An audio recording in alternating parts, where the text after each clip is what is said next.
여러분 반갑습니다. 오늘 방송을 시작하겠습니다. 또 구독자의 질문을 모아가지고 연금저축에서 인덱스펀드 패시브 투자를 하는데 이제 이런 질문들이 몇 개 올라왔는데, 자, 이런 질문입니다. 이런 질문. 최근 수익률이 굉장히 좋은 빅테크 위주의 ETF에 그냥 전재산 몰빵하고 싶다. 자, 이런 질문들은 상승장에 주로 나오죠. 상승장. 2022년 하락장에서는 이런 질문을 전혀 받아본 적이 없어요. 그래서 이 구독자의 질문은 그동안 이제 S&P와 나스닥으로 운용을 잘 하고 있었는데, 21년 말부터 해가지고, 23년부터, 24년 최근까지 굉장히 지수가 많이 올랐습니다. 그죠? S&P 나스닥만 해도 거의 뭐 바닥에서 50% 이상 올라온 것 같은데요. 그래서 이 사람은 이제 최근 수익률을 확인해 보니, 나스닥과 S&P 둘 다 수익률이 뭐 크게 차이가 안 나고 안전투자 느낌이다. 안전투자 느낌. 이 인덱스가. 그런데 이제 탑 종목, S&P에서 그 상위 뭐 10개 종목, 혹은 요즘에는 뭐 매그니피센트 7이라 그래가지고 빅테크 7개 종목, 그런 이제 ETF도 출시되었대요.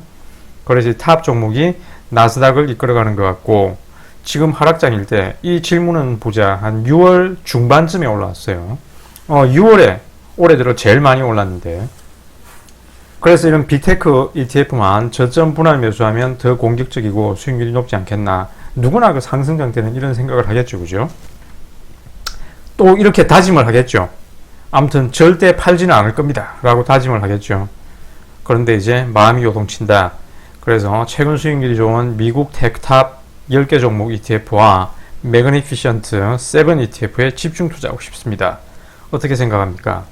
그럼 일단 답변을 내리면, 아예 이런 걸 안 하는 게 좋겠지만, 물론 저도 이제 최근에 또 앱을 열어가지고 요 질문 받고 앱을 열어가지고 저도 이 테크탑이 있거든요. 테크탑이 제 전체 자산에서 얼마를 차지하는지 대충 보니까 약 7% 정도 되대요.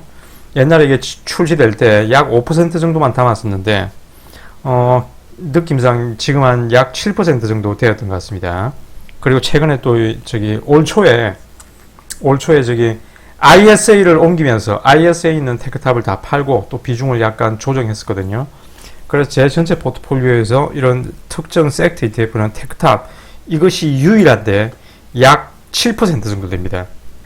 그래서 여러분들에게 꼭 이런 걸 하고 싶다면 전체 자산의 5%에서 10% 범위 내에서만 하는 것을 추천합니다. 그래서 최근 수익률이 급상승한 종목들, 혹은 S&P 500에 차지하는 대형주 위주의 펀드들로 여러분의 자산을 운용한다고 해도, 자, 여러분 포트폴리오의 장기 수익률은 S&P 500 인덱스 펀드의 수익률을 결코 이길 수가 없다. 이게 결론입니다. 연구 결과도 있어요. 그 대형주 펀드 백테스팅 수익률이 곧 나의 수익률이 될 것이다 라고 착각하면 곤란하다 그랬죠. 그죠? 자, 최근 10년 동안 이런 대형주 수익률이 예를 들어 뭐 CAGR 30% 가까이 나왔다. 그러면 나도 이제 지금부터 그렇게 투자하면 10년 후에 CAGR 30%를 누릴 수 있을 것이다 라고 생각하면 곤란합니다. 자, 여러분은 그 수익률의 절반도 누리기 힘들 겁니다. 특정 섹터 몇 개 종목으로 구성된 ETF의 그 높은 변동성은 여러분들에게 틀림없이 바이 홀드를 어렵게 합니다. 상승장이든 하락장이든 마찬가지입니다. 그래서 잦은 매매로 이어지고, 이 잦은 매매 회전율은 곧 수익률 저하로 나타난다 그랬죠. 자, 이 바닥에서 공리입니다. 공리. 그래서 S&P 500의 최근 10년 CAGR이 10%, 그리고 대형주 위주의 어떤 AAA ETF의 CAGR이 20%라고 한다면, 여러분이 그 AAA ETF에 투자를 한다라고 하면 요 수익률의 절반도 거두지 못할 것이다. 자, 대형주 위주의 포트폴리오, 이 실제 장기 성과는 어떨까요? 그 시총 상위 50개 기업, 그리고 S&P 500 이 수익률을 비교를 해봤을 때, 시총 상위 50개 기업을 동일 비중으로 포트폴리오를 구성해서 1년, 3년, 5년 운용한다면 S&P 500을 이길 수 있을까? 자, 1980년부터 2006년까지 포춘 상위 50개 기업으로 포트폴리오를 구성했을 때 이 결과는 다음과 같다. 마이클 모브신 통섭과 투자에서 발췌했습니다. 1년, 3년, 5년 이렇게 시총 상위 대형주들로 포트폴리오를 구성한다고 했을 때 S&P를 결국 못 이기죠. 그죠? 못 이깁니다. 장기간으로 갈수록 더 수익률 차이는 벌어집니다.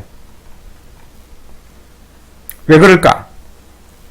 자, 요 책에서는 이렇게 이미 이렇게 성장이 완결된 이런 대형 기업들은 이제 시장에 차지하는 비중이 너무 크기 때문에 시장 수익률을 의미 있는 수준으로 능가할 수 없습니다. 어른으로 성장한 코끼리의 덩치가 2배로 커질 수 없는 이유입니다. 더 자세한 것은 구글에서 지프의 법칙, 파워의 법칙을 검색해 보시면 됩니다. 그래서 대형주 위주로 이 포트폴리오를 구성하다 보면 종목 분산이야 몇 개 되겠지만 다양한 섹터 분산이 안 되겠죠, 그죠? 그 예전에 코덱스 그 팡플러스가 있죠. 이거 환해지라서 이 테크탑이 나왔을 때 이제 팡플러스에서 테크탑으로 저도 갈아탔는데 그 10개 종목이 빅테크에 집중되어 있죠, 그죠? 이런 거는 전혀 포트폴리오의 다각화라는 측면에서 빵점입니다. 빵점, 그죠? 그래서 포춘 상위 50개 기업처럼 이 VTI가 미국 전체 지수잖아요, 그죠? 구성 종목에서 미국 전체 시장의 시총상위 50개 기업을 살펴보면 자, 이런 기업들이 있는데 이런 기업들 그 10개 중 8개가 이 빅테크 기업들이에요. 빅테크 기업. 상위 50개 기업 중에서 23개가 테크 기업들입니다. 그 전체 비중의 46%를 차지하네요. 그죠? 이 안은 이렇게 쭉 읽어보시면 되는데 요 50개 중에 에너지와 부동산, 유틸리티가 없어요.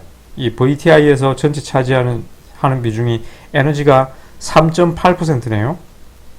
그리고 우리 리츠 부동산은 3.5%고 유틸리티는 2.8%네요. 그죠? 이 한번 쭉 이렇게 읽어보시고 이렇게 포트폴리오 다각화가 안 되면 장기 성과에 치명적인 결함을 가져올 수 있다. 자, 예전에 했던 말인데 여러분들이 뭐 10년, 20년, 30년 이렇게 주식 투자를 한다고 했을 때 자, 투자 기간의 10% 그리고 투자 종목의 4%가 전체 시장 수익률을 결정한다 그랬죠. 그죠? 그래서 이렇게 시장 인덱스를 끌어올리는 기업은 전체 포함된 그 500개 기업 중에 4%가 그 역할을 하며 지금은 이제 대형주가 된 애플, 마이크로소프트, 아마존 이런 기업들이 그동안 지난 뭐 20년, 30년 동안 S&P 500의 지수를 대부분 끌어올렸다 이거예요. 그죠? 이런 기업들이 지금은 대기업이 됐지만 옛날에 꼬마 기업일 때부터 지금까지 이제 폭풍 성장을 했겠죠. 그래서 이런 기업들이 S&P 500의 지수를 대부분 끌어올렸다. 당장 이제 최근 1년, 22년 하락장입니다. 그죠? 이때 S&P 지수를 끌어올린 것은 에너지 분야였어요. 에너지 분야. 요 에너지 분야 보이죠? 그죠? 22년입니다. 22년. 이렇게 주식시장이 빅테크가 이렇게 크게 하락했을 때 S&P도 마이너스 8% 빠졌을 때 에너지 섹터가 27% 올라가지고 S&P를 이렇게 선방을 해줬다. 자, 여러분들이 이렇게 섹터 분산이 안 된 그런 ETF를 갖고 있으면 이런 하락장을 못 견뎌요. 못 견딥니다. 그리고 상승장이라고 그걸 바이홀드 할 수 있을까요? 자, 상승장이라고 지수가 이렇게 리니어하게 올라가는 게 아니죠. 그죠? 그럼 빅테크만 모아놓은 뭐 탑 10 그런 것들이 어쩔 때 한번 조정장을 거치면 하루에 뭐 5%, 6% 그렇게 빠지는 날도 있습니다. 그죠? 하루에 그렇게 여러분의 종목이 5%, 6% 빠지면 여러분들은 그거 견딜 수 있을까요? 자, 그래서 향후에 이제 S&P 500 지수를 끌어올리는 것은 역시 지금 있는 500개 기업 중에서 시총 하위 또 어떤 혁신적인 기업이 있겠죠. 그죠? 그런 기업들이 또 폭발적인 성장을 해가지고 이런 지금의 애플, 마이크로소프트, 아마존, 엔비디아 같은 역할을 해낼 것이다. 그러니 이제 또 그런 생각을 했죠. 아, 올해 엔비디아가 이렇게 100% 이상 올랐으니 자, 엔비디아 같은 그런 기업을 발굴해서 장기간 보유하면 되지 않겠냐. 저 시총 하위에 있는 향후에 엔비디아가 될 수 있는 그런 기업들을 여러분들이 종목 분석 열심히 해가지고 발굴해서 보유하면 되지 않겠냐라고 생각하겠지만 자, 다시 말하지만 종목 선택, 마켓 타이밍이 장기 수익률의 성과에 차지하는 비중은 5%도 안 된다 그랬죠. 그죠? 자, 장기 성과를 좌우하는 것은 개인 투자자, 우리 같은 개인 투자자들에게 투자 장기 성과를 좌우하는 것은 오로지 비용과 세금입니다. 종목 선택, 마켓 타이밍 이런 것들이 중요한 게 아니에요. 자, 이런 것들은 여러분들한테 불가능하고 어쩌다 한두 번 맞힐 수 있겠지만 그걸 어떻게 10년, 20년, 30년 계속 이렇게 종목 갈아타고 마켓 타이밍 맞추면서 그 포트폴리오를 계속 그렇게 장기 유지할 수 있겠습니까? 그죠? 그래서 이렇게 고변동성 특정 섹터 투자는 결국 매매 회전율을 높이게 되며 매매 회전율 올라가면 수익률은 갉아먹게 된다. 이게 오늘의 저 구독자 질문에 대한 답변입니다. 그 구독자는 요 영상과 블로그 포스팅 원고를 꼼꼼히 읽어보시고 신중한 결정을 하시기 바랍니다. 이상 오늘의 방송을 마치겠습니다. 시청해 주셔서 감사합니다.